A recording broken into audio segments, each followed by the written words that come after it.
Hi guys, welcome to my channel. இன்னைக்கு நம்ம இந்த கேரட் உருளைக்கிழங்கு பொரியல் எப்படி பண்ணணும்ன்றத பார்க்கலாம்.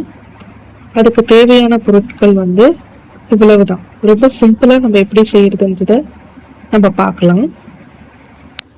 ஸோ இதுக்கு நான் என்னென்ன பொருள் எடுத்து வச்சிருக்கேனாக்கா, கேரட்டையும் உருளைக்கிழங்கையும் இது மாதிரி குட்டி குட்டி சைஸ்ல நான் கட் பண்ணி வச்சிருக்கேன்.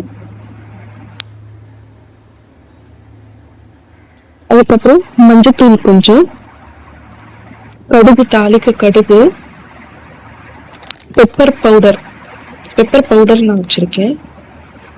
அதுக்கப்புறம் இந்த மிளகாத்தூள், எல்லாம் கலந்த மிளகாத்தூள், எண்ணெய், அப்புறம் தேவையான அளவு உப்பு. ஸோ இந்த பொருட்களை மட்டும் வச்சு எப்படி செய்யணுன்றத நம்ம பார்க்கலாம்.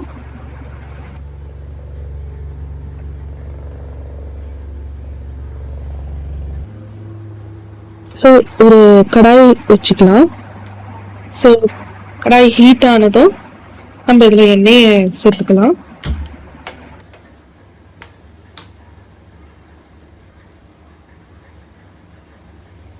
ஹீட் ஆயிடுச்சு.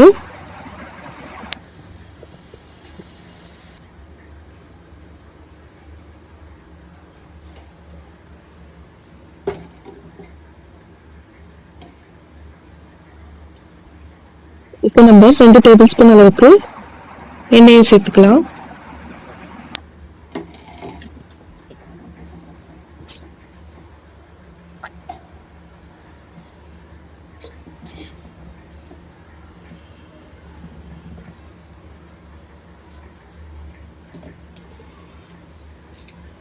எண்ணெய் கொஞ்சம் ஹீட் ஆனது, இதுல நம்ம 1 டீஸ்பூன் அளவுக்கு கடுகு சேர்த்துக்கலாம்.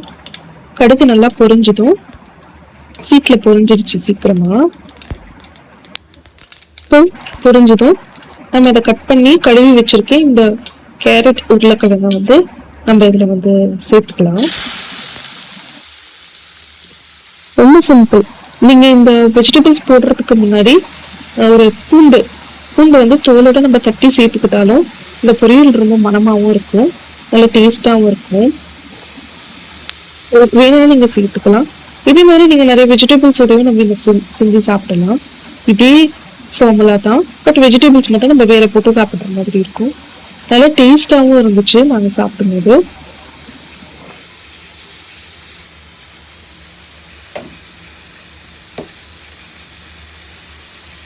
ஸோ இப்போ இதுல உப்பு சேர்த்துக்கலாம்.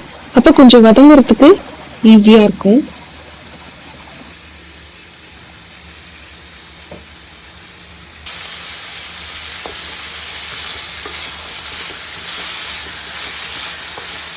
இது கொஞ்சம் நல்லா சாட் பண்ணிக்கலாம்.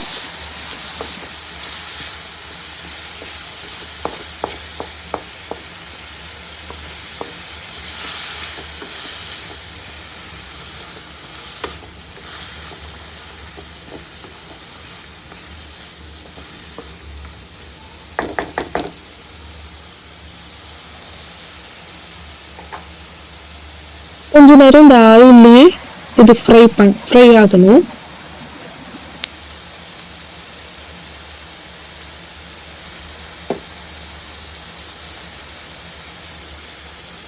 இப்போ மஞ்சத்தூள் கொஞ்சம் சேர்த்துக்கலாம்.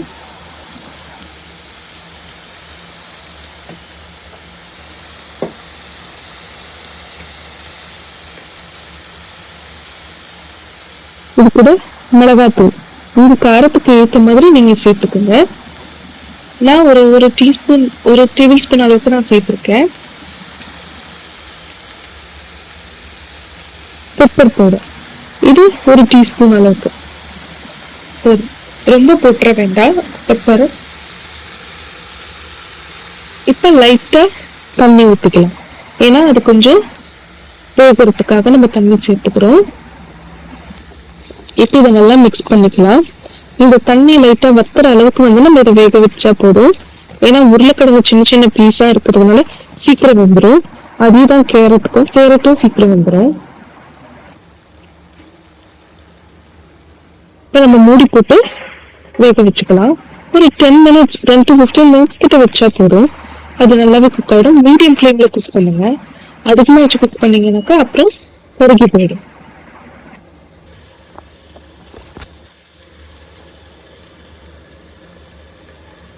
இப்போ ஓப்பன் பண்ணி பார்க்கலாம். பார்த்தீங்களா, தண்ணி எதுவுமே இல்லை, நல்லாவும் வெந்திருக்கு, நல்லா ஸ்மெல்லும் வருது.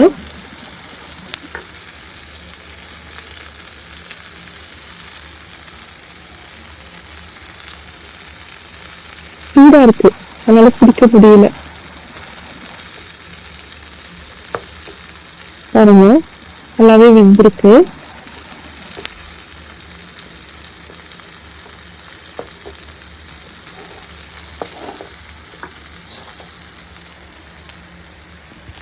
இவ்வளவுதான் முடிஞ்சது. இவ்வளவு சிம்பிளா நம்ம செஞ்சிருக்கோம் பாத்தீங்களா. இதுக்கு ரொம்ப டைம் எல்லாம் எடுக்காது, 10-15 மினிட்ஸ் கிட்டே நம்ம செஞ்சிடலாம். ஸோ இது வந்து ரசத்துக்கூட, அப்புறம் உங்க விருப்பப்படி நீங்க எப்படி வேணாலும் இதை வச்சு சாப்பிடலாம். இது பிளெயினா நம்ம வந்து சப்பாத்தி கூட வச்சு சாப்பிட்டாலும் ரொம்ப டேஸ்டா இருக்கும். இது கூட ஒரு முட்டை ஆட் பண்ணிட்டு, ஸோ அப்படியும் வந்து நல்லா இருக்கும். வெஜ்ஜு சாப்பிட்றவங்க இப்படி சாப்பிடலாம், நான்வெஜ் சாப்பிட்றவங்க இதில் எக் சேர்த்துட்டு அந்த மாதிரி கூட சாப்பிடலாம். இந்த வீடியோ பிடிச்சிருந்தா லைக் பண்ணுங்க. அண்ட் தேங்க்ஸ் ஃபார் வாட்சிங். Love you all.